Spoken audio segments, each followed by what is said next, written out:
Madam President. A senator from Kansas. Madam President, I'm proud to stand in the gap. I'm proud to stand in this foxhole with my friends, my colleague, the Democrat whip from Illinois, Senator Durbin, and my friend, Senator Welch from Vermont. The Democrat whip is right. The Senate has to choose. Who are we going to listen to? Are we going to listen to Wall Street, or are we going to listen to the folks back home?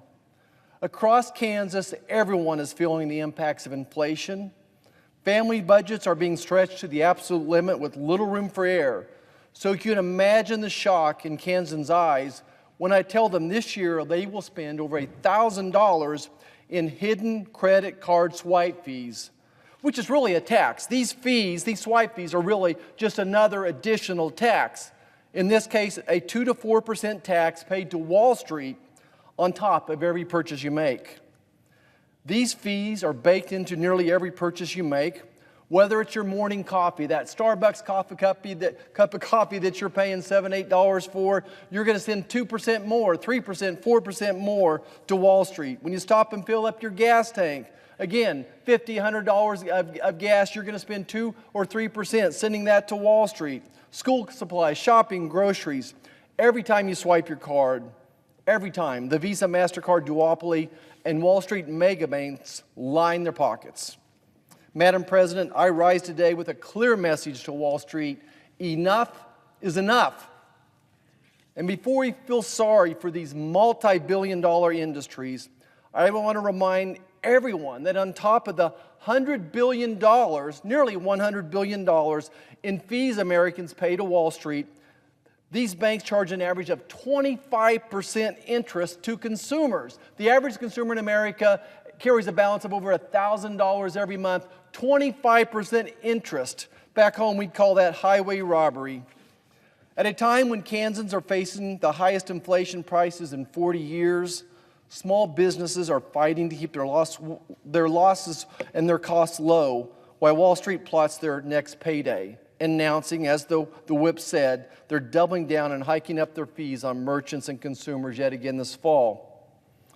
Now, I, for one, am not going to stand for this massive, wealthy corporation price gouging small businesses at every turn. In fact, Madam President, as I speak, swipe fees here in America are a staggering 7 times higher than those in the European Union. Americans are paying 7 times more for this swipe fee than the folks in the European Union are. Now, that's not a trivial difference. That's a canyon-sized gap. Why should our small businesses, and by extension our consumers, bear such a disproportionate burden than our friends in the EU? Are payments 7 times more secure in America than the rest of the world? Of course not. Is the Visa, MasterCard duopoly providing American consumers 7 times the value and customer service they provide their EU customers? Of course not. It's simple. They're exploiting our weakness. Due to this lack of competition in the payment processing industry, Visa and MasterCard are grabbing every penny they can from small businesses and consumers until this gets fixed. When I was first sworn in, my friend and mentor, the late, great Senator Bob Dole, gave me the best advice I could ever get. He said, listen to Kansans. When you have a concern, when you don't know what to do, go back home and listen to Kansans. And I'm sure my colleagues are hearing the same voices that I'm hearing back home. In August, I went to visit a little grocery store in Conway Springs. It was called Hired Man's Grocery and Grill. Hired Man's Grocery and Grill is run by a wonderful couple, Jenny and Clint, and their employees, for the most part, are high school students. They're the only grocery store in town, and that's why they opened it. They indeed were a desert, a food desert. They're the only ones in the community with fresh produce and butchered cuts of meat as well. Their products are crucial to the success of the town, and without their help, this community would have no grocery store. When I visited them, they shared with me their challenges. Inflation is raising prices for their businesses, and swipe fees are eating away at their profits. In fact, they're paying more in swipe fees than they do for utilities or employee health care. More in swipe fees than utilities or their employee health care. Now, back in Kansas, we have a saying: pigs get fat, hogs get slaughtered. Madam President, Visa and MasterCard have gotten hoggish on the back of hardworking Americans. I understand my colleagues from the great state of Illinois and Vermont and I have bullseyes on our backs, and those who support this legislation are being attacked by misleading ads. But I guess that just simply means we're over the target. But when we have legislation that will benefit every single person in Vermont, Illinois, Kansas, every American who uses a credit card, I'm moving full speed ahead. Now, just a couple weeks ago, Visa announced they plan to raise their swipe fees on merchants again. The problem is these mega banks have no guardrails. They can play fast and loose with your money because no one can stop them. Sadly, the credit card industry has been enriched by the COVID-19 pandemic that pushed us further into a cashless society. Inflation is impacting every corner of our country, putting the American dream further out of reach for millions. But not Visa. Listen to what the Visa CEO said.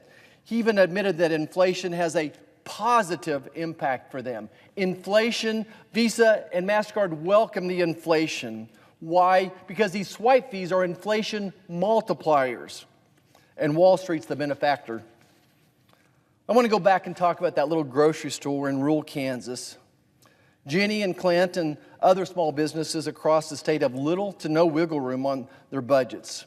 But the big banks press on, tightening the grip on similar mom-and-pop businesses across America.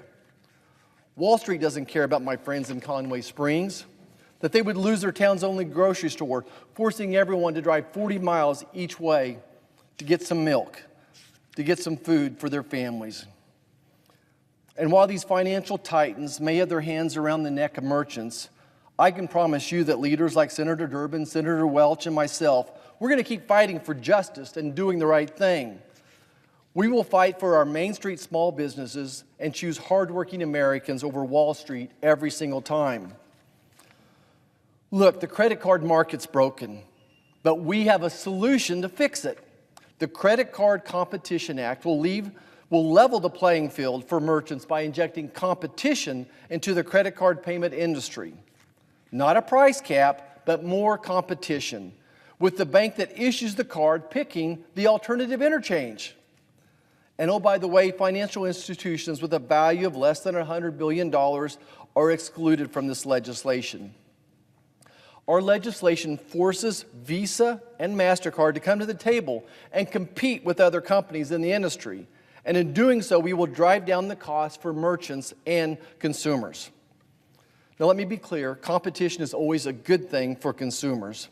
Our Credit Card Competition Act will lower the cost of doing business for Jenny and Clint and their store in Conway Springs, and in turn, it's going to lower those bills for American consumers in the checkout lane. My message of hope to the merchants across the country is that help's on the way. We hope to be voting on our Credit Card Competition Act soon.